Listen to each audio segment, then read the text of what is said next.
YS Jaganmohan Reddy route మార్చినట్టు కనిపిస్తున్నారు. ముఖ్యంగా బెంగళూరు నుంచి తిరిగి రావాలని భావిస్తున్నారు. అయితే శాశ్వతంగా తాడేపల్లిలో నివాసం ఉండేందుకు కాదు, ఆయన ఈసారి బెంగళూరు నుంచి హైదరాబాద్ షిఫ్ట్ అవుతారని తెలుస్తోంది.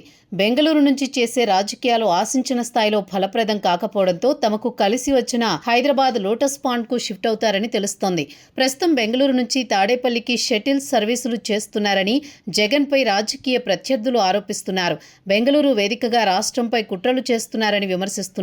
అవి ప్రజల్లోకి వెళుతుండటంతోనే జగన్ ఇప్పుడు బెంగళూరు నుంచి నివాసం మార్చేందుకు సిద్ధపడుతున్నట్లు తెలుస్తోంది. కాంగ్రెస్ పార్టీని విభేదించి వైఎస్ఆర్ కాంగ్రెస్ పార్టీ ఏర్పాటు చేసిన జగన్ అప్పట్లో ఉమ్మడి రాష్ట్రం కావడంతో హైదరాబాద్ నుంచే తన కార్యకలాపాలు నిర్వహించారు. అలా లోటస్ పాండ్ కు వైఎస్ఆర్ పార్టీకి కేంద్రంగా మారింది. అక్కడి నుంచి పార్టీ కార్యక్రమాలు ప్రారంభమయ్యాయి. చాలా దూకుడుగా రాజకీయాలు చేశారు జగన్ పార్టీని విభేదించి ఏకంగా ఉప ఎన్నికలకు వెళ్లారు. తిరుగులేని విజయం సాధించారు.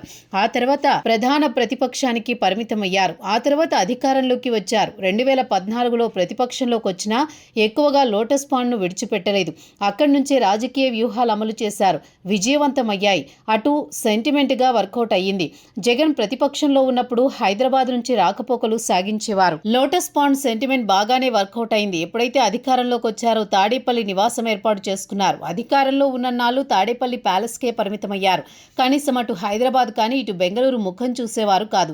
అయితే ఎప్పుడైతే అధికారం కోల్పోయారో 2024 ఎన్నికల ఫలితాల అనంతరం బెంగళూరులోనే గడుపుతున్నారు ఎక్కువగా. సాటి తెలుగు రాష్ట్రం కంటే కన్నడ నేల ఆయనకు ప్రధానంగా మారిపోయింది. దీంతో రాజకీయ ప్రత్యర్థులు లేనిపోని ఆరోపణలు చేస్తున్నారు. పైగా వైఎస్ఆర్ కాంగ్రెస్ పార్టీ క్యాడర్ కు దూరంగా ఉండడంతో వ్యూహాలు అమలు చేయలేకపోతున్నారు. ఇటువంటి పరిస్థితుల్లో హైదరాబాద్ లోటస్ పాండ్ నుంచే కార్యకలాపాలు ప్రారంభిస్తే సెంటిమెంట్ గా వర్కౌట్ అవుతుందని పొలిటికల్ పండితులు ఆయనకు సలహా ఇచ్చినట్టు తెలుస్తోంది.